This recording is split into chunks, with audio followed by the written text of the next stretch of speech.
Perché il respiro è importante? Perché per poter innanzitutto non essere fagocitati dal pensiero automatico, Sì. visto che la nostra volontà non è sufficiente, noi non possiamo decidere ora non penso, l'unico meccanismo, e qui la tecnica è lo strumento che ci aiuta, è avere un altro oggetto su cui spostare l'attenzione.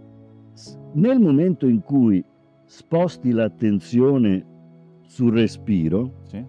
sposti l'attenzione su una percezione, non su un pensiero.